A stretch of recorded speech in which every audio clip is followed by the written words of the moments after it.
Yo soy Diani y voy a ser tu profesora de español. En la sesión de hoy vamos a hablar sobre los verbos auxiliares, pero nos vamos a concentrar en el verbo ser. Vamos a ver que los verbos auxiliares son verbos que acompañan al verbo principal y lo ayudan a formar sus diferentes tiempos. Una vez tenemos claro qué son los verbos auxiliares, vamos a revisar las siguientes oraciones y vamos a intentar descubrir cuáles son los verbos principales y los verbos auxiliares. La primera oración dice: nosotros estábamos viendo películas en la casa de María. La siguiente oración es: yo había estudiado mucho para ese examen. Y la última oración es: el reloj fue reparado por Gabriel. Ahora vas a intentar descubrir cuáles son los verbos principales y cuáles son los auxiliares. Muy bien, ahora entre todos vamos a revisar cuáles son los verbos auxiliares y los verbos principales de las oraciones que presentamos. La primera oración dice: nosotros estábamos viendo películas en la casa de María. Entonces, el verbo auxiliar es estar, el cual está conjugado en la primera persona del plural, porque está hablando de nosotros. Y ese verbo va a acompañar a nuestro verbo principal, que es ver, el cual está conjugado en presente progresivo. Ahora vamos a revisar la segunda oración, que dice: yo había estudiado mucho para el examen. Entonces tenemos que nuestro verbo auxiliar es haber, el cual está conjugado en la primera persona del singular, porque estamos hablando de mí. Y nuestro verbo principal, el cual es acompañado de este verbo auxiliar, es estudiar, el cual está conjugado en pasado participio, porque estamos hablando que yo había estudiado mucho para ese examen, sin embargo, no lo aprobé. Por último, tenemos la siguiente oración: el reloj fue reparado por Gabriel. ¿Aquí lograste identificar cuál era el verbo auxiliar?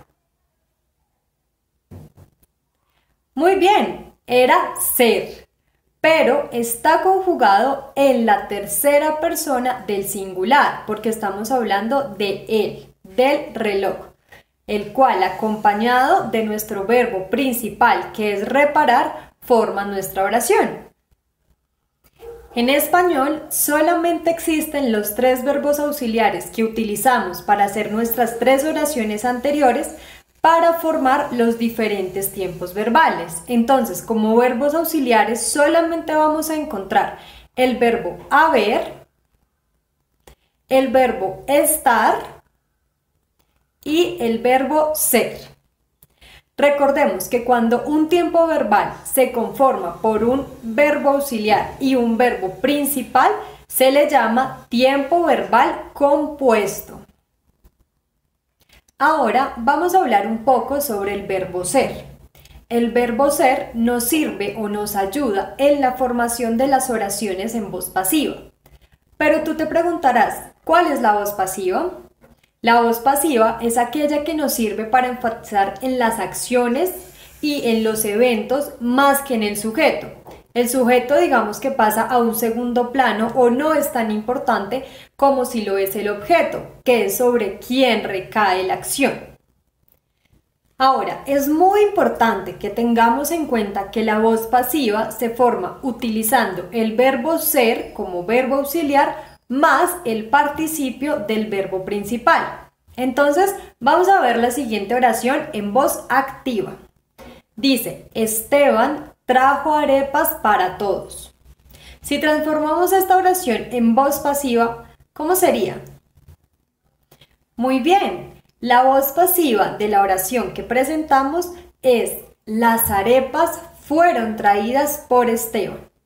Si notamos que en esta oración Esteban no cobra tanto protagonismo como sujeto de la oración como si lo hacen las arepas. En este caso, el verbo ser, que es nuestro verbo auxiliar, está conjugado en la tercera persona del singular, que acompañado a nuestro verbo principal, que es traer, forma la voz pasiva. Ahora veamos más ejemplos. Tenemos: Sofía pintó las casas de color azul. Pero ¿cómo sería si lo transformamos en voz pasiva?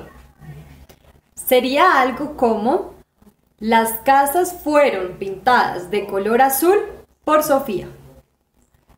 Y por último, tenemos el siguiente ejemplo. El Congreso aprobó el proyecto de ley. Pero ¿cómo sería en voz pasiva? Nos quedaría algo como: el proyecto de ley fue aprobado por el Congreso. Ahora, como dato curioso, podemos ver que la voz pasiva se utiliza sobre todo en el mundo periodístico, ya que es muy normal ver artículos de prensa escritos en voz pasiva. Por ejemplo, podemos ver un titular como: el hombre fue atropellado. Vemos que aquí se enfatiza mucho más en la acción y en el sujeto afectado. Muy bien amigos, eso ha sido todo por el video de hoy, donde vimos algunas nociones generales sobre los verbos auxiliares y la voz pasiva. Si les gustó el video, no olviden darle like y suscribirse a mi canal.